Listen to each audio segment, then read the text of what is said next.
Last ఎపిసోడ్‌లో చూసారంటే లీకి, హీరోకి మాస్టర్‌గా ఉన్నిన్న ఒక ఆర్మీ జనరల్‌ని చూపిస్తారు కదా! ఆ మాస్టర్‌కి హీరోయిన్ నాన్నకి ఏమో సంబంధం ఉన్నట్లుంది. కానీ అదేమని తెలియడం లేదు. ఇంకా హీరోయిన్ నాన్న మాస్టర్ దగ్గర ఇచ్చిన ఒక బాక్స్‌ని ప్రైమ్ మినిస్టర్ వియాన్ దగ్గర ఇవ్వమని పంపిస్తాడు కదా! అలా ఆ బాక్స్‌లో ఏముంది? వాళ్ళకి హీరోయిన్ నాన్నకి ఏం సంబంధం అని తెలియడం లేదు. ఇంకా లీని కూడా ఆ మాస్టరే హీరోయిన్ ఊరికి పంపించినట్లు చూసాం కదా! ఇప్పుడు ఎపిసోడ్‌లో చూసారంటే మాస్టర్ ఇంకా లీ ఇద్దరు ఒక సమాధి ముందు నిల్చుంటారు.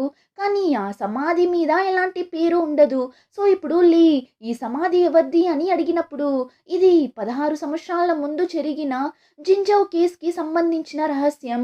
నేను టైం వచ్చినప్పుడు అంతా చెప్తాను అని చెప్పి ఇప్పుడు లీ దగ్గర నాకు ఏమైనా అయి నేను చనిపోతే నువ్వు చంగ్యూన్ని తన చెల్లిని జాగ్రత్తగా చూసుకోవాలి అని చెప్తుంటాడు. ఇంకా ఇక్కడ అలానే కట్ చేసి హీరోయిన్‌ని చూపిస్తారు. హీరోయిన్, జూహీ, హీరో ముగ్గురు హీరోయిన్ వాళ్ళ అమ్మా నాన్న సమాధి దగ్గరకు వెళ్ళింటారు. ఈరోజు హీరోయిన్ నాన్నకి బర్త్‌డే అని అందరూ వెళ్ళి రిచువల్స్ చేస్తుంటారు. జూహీ అయితే వాళ్ళ అమ్మా నాన్నని తలుచుకొని ఫీల్ అయ్యి ఏడుస్తుంటుంది. ఇంకా హీరోయినే ఏడ్చకు అని ఓదార్చుతుంటుంది. ఇంకా వాళ్ళ రిచువల్స్‌లో అంతా చనిపోయిన వాళ్ళ ముందు పేపర్స్‌ని నిప్పులో వేసి కాలుస్తారేమో! సో, అలా చేస్తున్నప్పుడు హీరో కళ్ళల్లో బూడిద పడగా వెంటనే హీరోయిన్ కళ్ళని నలపకండి అని చెప్పి హీరోయిన్ దగ్గరగా వెళ్ళి హీరో కళ్ళుని ఊదుతుంటుంది. ఇద్దరూ క్లోజ్‌గా ఉండడం వల్ల అలానే ఒకరిని ఒకరు చూసుకుంటుంటారు. అప్పుడు మన జూహీ వాళ్ళ మధ్యలోకి వచ్చి ఇద్దరూ అమ్మా నాన్నలానే చేస్తున్నారు కదా అన్నట్లు చెప్తుంటుంది. ఆ తరువాతనే ఇద్దరు నార్మల్ అయి దూరంగా వచ్చేస్తారు. ఇంకా రిచువల్స్ అంతా కంప్లీట్ చేసుకొని ముగ్గురు అక్కడి నుండి ఇంటికి వెళ్ళిపోతారు. ఇంకా నెక్స్ట్ సీన్‌లో హీరోయిన్ షాప్‌లో నుండి తన ఇంటికి వెళ్తుంటుంది. అప్పుడు ఒక లేడీ ఉంటుంది కదా! హీరోయిన్ అన్‌లక్కీ అని చెప్తూ తిరుగుతుంటుంది. ఆ లేడీ ఇప్పుడు హీరోయిన్ మీద గంజి నీళ్లు పోసి ఈ ఊరికి చెడ్డ టైం స్టార్ట్ అయిందనుకుంటా. ఎక్కడ చూసినా హత్యలు జరుగుతుంది. దానికంతా కారణం ఈ దుష్ట శక్తియా అని హీరోయిన్‌ని చూసి చెప్తుంటుంది. అదంతా విని హీరోయిన్‌కి చాలానే బాధగా ఉంటుంది. అయినా ఆ లేడీని ఏమనకుండా అక్కడి నుండి వెళ్ళిపోతుంది. ఇప్పుడు ఇంటికి వెళ్తే మా ఆంటీ హీరోయిన్ డ్రెస్ అలా తడిచి ఉండడం చూసి ఏమైంది అని చెప్పి అడుగుతారు. కానీ హీరోయిన్ ఏం చెప్పదు. అది మంచు పడుతుంది కదా! అందుకే తడిచింటుంది అని చెప్పేసి వెళ్తుంటుంది. కానీ ఆంటీకి బానే అర్థమవుతుంది. ఎవరో ఏమో చేసిన్నారు అని. దానివల్ల నిన్ను ఎవరైనా ఏమైనా అన్నారా ఏంటి? ఎవరు ఏమన్నారు చెప్పు అని అడుగుతారు. కానీ హీరోయిన్ అలా అంతా ఏం లేదు అని చెప్పి వెళ్ళిపోతుంది. కాసేపట్లోనే హీరోయిన్ మీద నీళ్లు పోసిన ఆ లేడీ హీరోయిన్ ఇంటికి వచ్చి హీరోయిన్‌ని అరుస్తుంటుంది. నీ చెల్లి ఆడుకుంటున్నప్పుడు నా మనవన్ని కింద తోసేసిందంట. చూడు 2 పళ్ళు కూడా పగిలిపోయింది అన్నట్లు చూపిస్తుంటుంది. అప్పుడు హీరోయిన్ నా చెల్లికే హెల్త్ బాలేక ఇంట్లో ఉంది. అయినా మీ మనవడు నా చెల్లి కంటే చాలా పెద్దోడు. అలా ఉన్నప్పుడు నా చెల్లి ఎలా మీ మనవన్ని తోయగలదు అని అడుగుతుంది. అయినా ఆ లేడీ అదంతా వినేలా లేదు. హీరోయిన్‌ని అరుస్తూనే ఉండడంతో ఒక నిమిషం ఆగండి అని జూహీని పిలిచి ఏం జరిగింది అని అడుగుతుంది. జూహీ కూడా అవును నేనే తోసాను అన్నట్లు చెప్పి తల ఊపి వెంటనే లేదు అన్నట్లు అడ్డంగా తల ఊపుతుంటుంది. ఆ లేడీ చూసావా ఈ వయసులోనే అబద్ధం చెప్పడం అంతా తెలిసిండాది అని చెప్పి ఆ లేడీ జూహీ దగ్గరకు వెళ్ళి అబద్ధం చెప్తే దేవుడు నీ కళ్ళుని పొడిచేస్తాడు మర్యాదగా నిజం చెప్పు అని జూహీని బెదిరించగా ఇంక తరువాత హీరోయిన్ సైలెంట్ గా ఉండలేకపోతుంది. ఆ లేడీని దూరం తోసేస్తుంది. అంతే ఆ లేడీ ఇప్పుడు ఇంకా ఎక్కువగా హీరోయిన్ తో గొడవ పడుతుంటుంది. వెంటనే హీరోయిన్ తన కత్తిని తీసి చూపించి మర్యాదగా ఇక్కడి నుండి వెళ్ళిపోండి అని చెప్పి బెదిరిస్తుంటుంది. అయినా కూడా ఆ లేడీ అక్కడి నుండి వెళ్ళేలా లేదు. చుట్టూ ఇంతమంది ఉన్నారు. వీళ్ళ ముందే నువ్వు నన్ని కొట్టేస్తావా ఏంటి అన్నట్లు అడుగుతుంటుంది.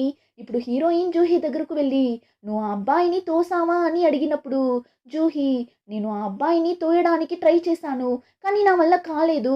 ఆ తరువాత వాడు నన్ను తరుముకుంటూ వచ్చినప్పుడే వాడే స్లిప్ అయి కింద పడిపోయాడు అని చెప్పినప్పుడు హీరోయిన్ నువ్వెందుకు వాడిని కింద తోయాలనుకున్నావు? అలా చేయకూడదు కదా! తప్పు కదా! అని చెప్పినప్పుడు వాడే నా జుట్టు పట్టి లాగి నా చాక్లెట్స్‌ని లాక్కున్నాడు. ఆ తరువాత నా మీద నీళ్లు పోసి నువ్వు అన్‌లక్కీ అయిన అమ్మాయి వాళ్ళ చెల్లివి అని చెప్పాడు. అందుకే నేను అలా చేశాను అంటుంది. అదంతా విని హీరోయిన్‌కి ఏడుపొచ్చేస్తుంది. హీరోయిన్‌కి చాలానే బాధగా ఉంటుంది. కానీ అప్పుడు కూడా ఆ లేడీ ఈ ఫ్యామిలీ ఈ ఊరికి వచ్చిన తరువాత నుంచే ప్రాబ్లమ్స్ అంతా వస్తుంది అని అరుస్తూనే ఉంటుంది. ఇంక తరువాత హీరోయిన్ సైలెంట్‌గా ఉండలేకపోతుంది. కత్తిని తీసి, మేము ఇక్కడ ఉండడం నచ్చలేదు అంటే మీరు ఈ ఊరిని ఖాళీ చేసి వెళ్ళిపోండి. అంతే తప్ప ఊరికే ఇక్కడొచ్చి అరుస్తూ ఉండకండి అని చెప్పి ఆ అబ్బాయి దగ్గర, ఇంకొకసారి నా చెల్లి మీద చెయ్యి పెట్టావు అనుకో, పెట్టిన చెయ్యిని నరికేస్తాను చూసుకో అని బెదిరిస్తుంటుంది. అంతే వాడు భయపడి అక్కడి నుండి ఒకటే పరుగు. ఇప్పుడు ఆ లేడీ కూడా అక్కడి నుండి వెళ్తుంటుంది. కానీ అలా వెళ్తున్నప్పుడు కాలు స్లిప్ అయి కింద పడిపోతుంది. కానీ హీరోయిన్నే తోసింది అని మళ్ళీ హీరోయిన్ దగ్గర గొడవ పట్టుంటుంది. అప్పుడు అక్కడ ఉన్న ఊరి జనాలంతా, చెంగునేం నిన్ని తోయలేదు, నువ్వే పడిపోయావు అని చెప్పగా ఇంకా ఆ లేడీ కూడా ఏం చెయ్యలేక అక్కడి నుండి వెళ్ళిపోతుంది. ఇంకా అక్కడ జరిగిన అన్నింటినీ హీరో చూస్తూనే ఉండింటాడు.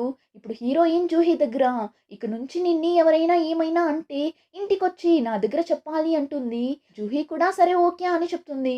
ఆ తరువాత హీరోయిన్ హీరో దగ్గరకు వెళ్ళి, మీరు న్యూ ఇయర్ వరకంతా ఇక్కడ ఉండాల్సిన అవసరం లేదు, ఇప్పుడే ఇక్కడి నుండి వెళ్ళిపోండి అంటుంది. ఏమంటే హీరోయిన్ ఇంటికి అటాక్ చేయడానికి మనుషులు వచ్చారు కదా! అంతేకాకుండా హీరోయిన్ వల్లనే హీరోయిన్ ఫ్యామిలీలో ఉన్న అందరూ చనిపోతున్నారు అని ఆ లేడీ హీరోయిన్‌ని చూసినప్పుడంతా చెప్తూనే ఉండడం వల్ల హీరోయిన్‌కే భయంగా ఉంటుంది. తన వల్ల హీరోకి ఏమైనా అవుతుందేమో అని భయపడి హీరోయిన్ ఇలా చెప్తుంటుంది. మీరు ఇక్కడి నుండి వెళ్ళిపోండి. అప్పుడే మీరు సేఫ్‌గా ఉంటారు అంటుంది. అప్పుడు హీరో, ఈ ఊరి వాళ్ళు చెప్పడం అంతా నువ్వు నమ్ముతున్నావా ఏంటి? నువ్వు ఒక అన్‌లక్కీ అయిన అమ్మాయి. అది ఇది అని ఎవరు ఏం చెప్పినా నువ్వు నమ్మకు అంటాడు. హీరోయిన్ కూడా, నాకు అందులో అంత నమ్మకం లేదు. అయినా మీరు నాతో పాటు ఉండడం సేఫ్ కాదు అని అనిపిస్తుంది అన్నప్పుడు, నేను నీతో ఉండడం సేఫ్ కాదు అని నన్ని ఇక్కడి నుండి వెళ్ళిపోమంటున్నావు. అయితే నీ చెల్లి కూడా నీతోనే కదా ఉంది.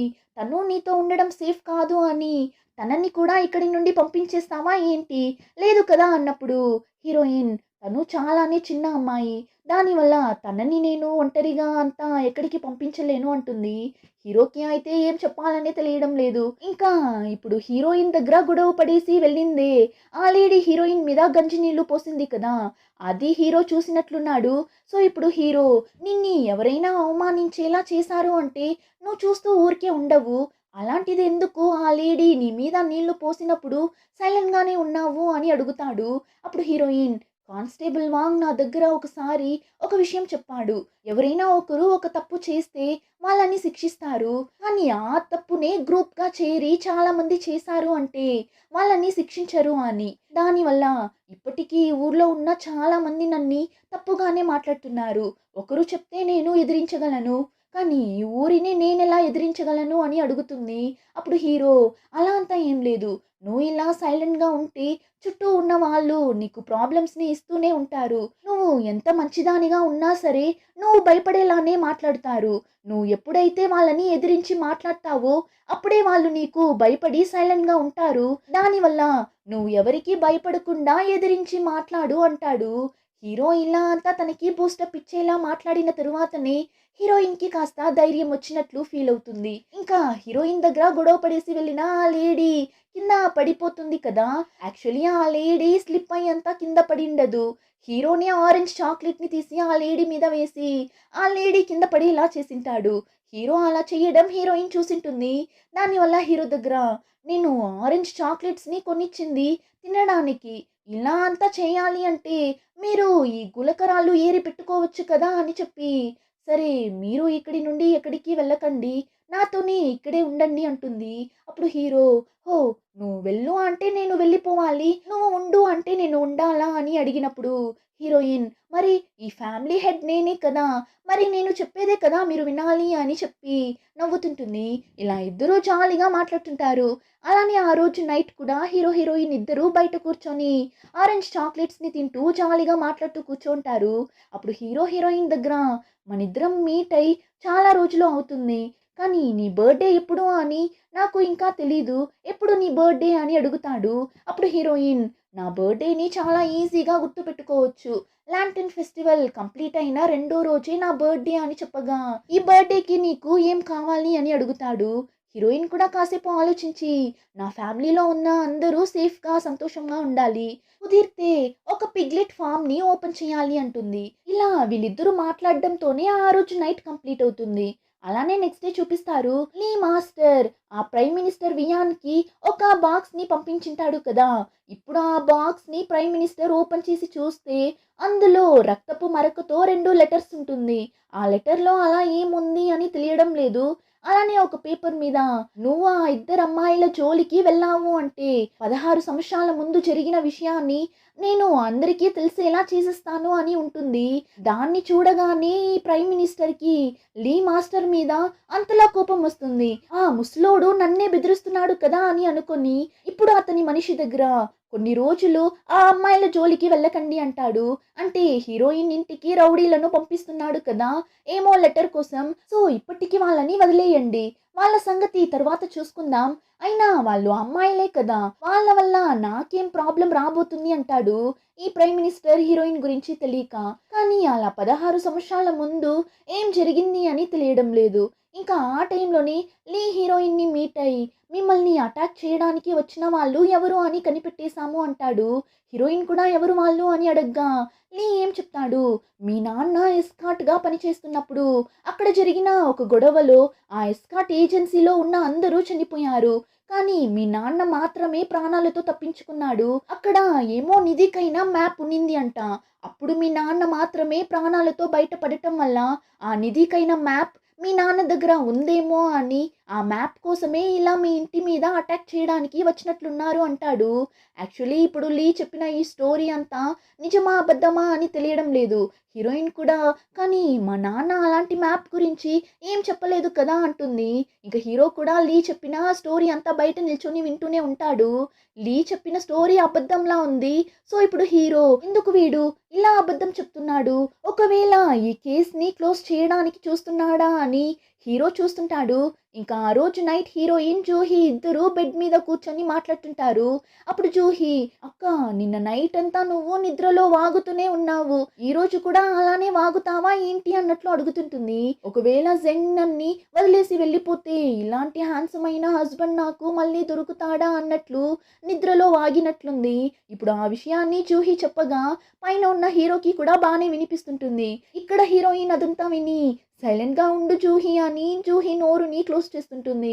ఆ తర్వాత జూహీ హీరోయిన్ దగ్గర, నువ్వు ఎందుకు రోజు నా దగ్గర నిద్రపోతున్నావు, మా ఆంటీ చెప్పారు పెళ్ళైతే హస్బెండ్ వైఫ్ ఇద్దరూ కలిసి నిద్రపోవాలి అని, దానివల్ల నువ్వు ఇక నుంచి జెంగ్ దగ్గరకు వెళ్ళి నిద్రపో అంటుంది. అప్పుడు హీరోయిన్, నేనెందుకు నా చిట్టి తల్లిని వదిలేసి వెళ్ళాలి, నేను ఎక్కడికి వెళ్ళను, చివరి వరకు నీతోనే ఉండి నిన్ని డిస్టర్బ్ చేస్తూనే ఉంటా అని చెప్పి ఇద్దరు జాలీగా నవ్వుతూ మాట్లాడుతుంటారు. అదంతా విని హీరో కూడా నవ్వుతుంటాడు. ఆ తరువాత ఒక లెటర్ని రాసి గంప కింద ఉన్న వాడి పక్షిని బయటకు తీసి ఆ పక్షి కాళ్ళకి ఆ లెటర్ని కట్టి పంపిస్తాడు. ఆ తరువాత నెక్స్ట్ డే చూస్తే లీ హీరోయిన్ ఇంటికి ఆపోజిట్గా ఉన్న ఇంట్లో స్టే చేయడానికి వచ్చి దిగుతాడు. హీరోయిన్ చూసేసి, మీరేంటి ఇక్కడ ఉన్నారు, మీరు ఇంకా సిటీకి వెళ్ళలేదా అని అడగ్గా లీ వచ్చి, నేను ఈ ఇంట్లోనే కొన్ని రోజులు స్టే చేయబోతున్నా, మీ అమ్మ నాన్నని చంపిన వాళ్ళు ఎవరు అని కనిపెట్టేంత వరకు నేను ఇక్కడి నుండి వెళ్ళను అంటాడు. అప్పుడే హీరో కూడా బయట వస్తాడు. హో లీ గారు మీరా అని ఒకలా టెర్రర్గా పిలుస్తూనే హీరో వస్తాడు. అప్పుడు హీరోయిన్ కూడా, మా అమ్మ నాన్నని ఎవరు చంపారు అని కనిపెట్టేంత వరకు లీ ఇక్కడే ఉంటారంట అంటుంది. హీరో కూడా మంచి విషయమే కదా అని లీని ఒకలా టెర్రర్గానే చూస్తుంటాడు. లీ కూడా హీరోని ఒకలా చూసి అక్కడి నుండి వెళ్ళిపోతాడు. ఆ టైం లోపల జూహీ ఏడ్చే సౌండ్ వినిపిస్తుంది. వెంటనే హీరో హీరోయిన్ కూడా వెళ్ళి చూస్తారు. చూస్తే హీరో నిన్న వాడి పక్షిని గంప కింద నుండి తీసి వదిలేసింటాడు కదా, సో ఇప్పుడు ఆ పక్షి లేదు అని అంతలా వెక్కి వెక్కి ఏడుస్తుంటుంది. హీరోయిన్ కూడా పర్లేదు వదులు, అది వెళ్తే వెళ్ళని, నీకు నేను చాలా కలర్ కలర్ కోడి పిల్లల్ని కొనిస్తాను అని ఓదార్చుతుంటుంది. అయినా జూహీ లేదు నాకు ఆ పక్షినే కావాలి అని చెప్పి ఏడుస్తుంటుంది. అప్పుడు హీరో ఆ పక్షి ఖచ్చితంగా మళ్ళీ వస్తుంది అంటాడు. వెంటనే జూహీ అయితే ఆ పక్షి వస్తుంది అని నాకు ప్రామిస్ చేయండి అని చెప్పగా హీరో కూడా ప్రామిస్ చేస్తాడు. ఇప్పుడు అలానే కట్ చేసి నెక్స్ట్ సీన్లో యూ రెస్టారెంట్ని చూపిస్తారు. హీరోయిన్ ఇప్పుడు ఆ ఊరి వదిలి వెళ్ళడం లేదు అని యోకి తెలిసి చాలానే హ్యాపీగా ఫీల్ అవుతుంది. దానివల్ల ఇప్పుడు హీరోయిన్ రెస్టారెంట్కి రాగానే నువ్వు ఊరి వదిలి వెళ్ళడం లేదు అని తెలిసి నాకు నైట్ అంతా నిద్రనే రాలేదు, నాకు అంత హ్యాపీగా ఉంది, నీకొకటి చూపించాలి రా అని చెప్పి పిలుచుకుని వెళ్తుంది. చూస్తే హీరోయిన్ యొక్క ఫ్యామిలీ పేరుని వేసి ఒక కొత్త మీట్ షాప్ ఉంటుంది. హీరోయిన్ ఇంక తరువాత యూ రెస్టారెంట్ కోసం మీట్ని ఇవ్వబోతుంది కదా. దానివల్ల హీరోయిన్ కోసం ఒక కొత్త షాప్ని అరేంజ్ చేసి ఇచ్చింటుంది. దానికైనా ఓపెనింగ్ కూడా అంత గ్రాండ్గా జరుగుతుంది. హీరోయిన్కి కూడా చాలానే హ్యాపీగా ఉంటుంది. ఆ తరువాత హీరోయిన్ యూ ఇద్దరూ కలిసి చాలానే హ్యాపీగా ఆ షాప్ని ఓపెన్ చేస్తారు. కానీ ఇక్కడ జరిగేదంతా ఎవరో దాంకొని చూస్తున్నట్లు చూపిస్తారు. కానీ ఎవరు అని తెలియడం లేదు. ఇప్పుడు యూకి కూడా ఎవరో వాళ్ళని చూస్తున్నట్లు ఫీల్ అయి తిరిగి చూస్తుంది. కానీ అక్కడ ఎవరు ఉండరు. ఇంకా హీరోయిన్ కూడా షాప్ని ఓపెన్ చేయగానే మీట్ని అమ్మడం స్టార్ట్ చేసేస్తుంది. ఎప్పటిలా చాలా కస్టమర్స్ రావడం స్టార్ట్ చేస్తారు. ఇంకా ఆ టైంలోనే లీని చూపిస్తారు. వాడు ఇప్పుడు కొత్తగా రెంట్కి దిగిన ఇంట్లో కూర్చొని బుక్ని చదువుతూ కూర్చుంటాడు. అప్పుడు సడన్గా ఇంట్లోకి ఎవరో వస్తున్నట్లు సౌండ్ వినిపించడంతో లీ వెళ్ళి చూస్తాడు. చూస్తే హీరోనే వచ్చింటాడు. లీకి అయితే ఇప్పుడు కన్ఫామ్ గానే తెలిసిపోతుంది అందరూ చనిపోయారు అని అనుకున్న మార్కస్ జీజంగ్ హీరోనే అని.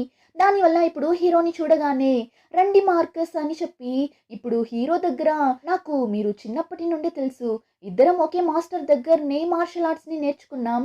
కానీ మన ఇద్దరి ఫ్యామిలీస్కి మధ్య ఉన్న ప్రాబ్లమ్స్ వల్ల మనం మంచిగా మాట్లాడుకునింది లేదు. మనం చూసుకునే చాలా రోజులు అయింది కదా అంటాడు. లీ ఏమో హీరో దగ్గర మంచిగానే మాట్లాడుతుంటాడు. కానీ హీరో మాత్రం లీని కోపంగా చూస్తుంటాడు. యాక్చువల్లీ లీని చూస్తుంటే మంచోడిలానే కనిపిస్తున్నాడు. 2 సార్లు హీరోయిన్ కి కూడా హెల్ప్ చేశాడు కదా. అయినా హీరో ఎందుకు లీ మీద కోపంగా ఉన్నాడు అని చూస్తే లీ హీరోయిన్ దగ్గర మిమ్మల్ని చంపడానికి వచ్చింది ఎవరు అని కనిపెట్టేశాము అని చెప్పి అబద్ధంగా ఒక స్టోరీ చెప్తాడు కదా. దానివల్ల హీరోకి ఈ లీ మీద డౌట్ వస్తుంది. నా అంకుల్ అయిన వియానే ఆ రౌడీలని పంపించింది అని ఈ లీకి ఖచ్చితంగా తెలిసింటుంది. అయినా ఎందుకు హీరోయిన్ దగ్గర ఇలా అబద్ధంగా ఒక స్టోరీ చెప్తున్నాడు. వీడు మంచోడా లేదంటే చెడ్డోడా అని హీరోకి డౌట్గా ఉంటుంది. అందులోనూ ఇప్పుడు హీరోయిన్ ఇంటికి ఆపోజిట్గానే వచ్చి స్టే చేయడంతో హీరోకి ఇంకా ఎక్కువగా డౌట్గా ఉంటుంది. హీరోయిన్ని ఏమైనా చేయడానికి వచ్చాడా ఏంటి అని. దానివల్ల ఇప్పుడు హీరో చేతిలో పెట్టుకున్న టీ కప్ని పగలగొట్టి లీ మెడ మీదనే పెట్టి నా విషయంలో తల దూచినంత వరకు నీకు మంచిది, నీ వల్ల చెన్యున్కి ఎలాంటి ప్రాబ్లం రాకూడదు అన్నట్లు బెదిరిస్తాడు. అలానే ఎపిసోడ్ కంప్లీట్ అవుతుంది. రిమైనింగ్ స్టోరీని నెక్స్ట్ ఎపిసోడ్లో చూద్దాం. ఇంకా ఈ వీడియో నచ్చితే like, share and subscribe. Thank you.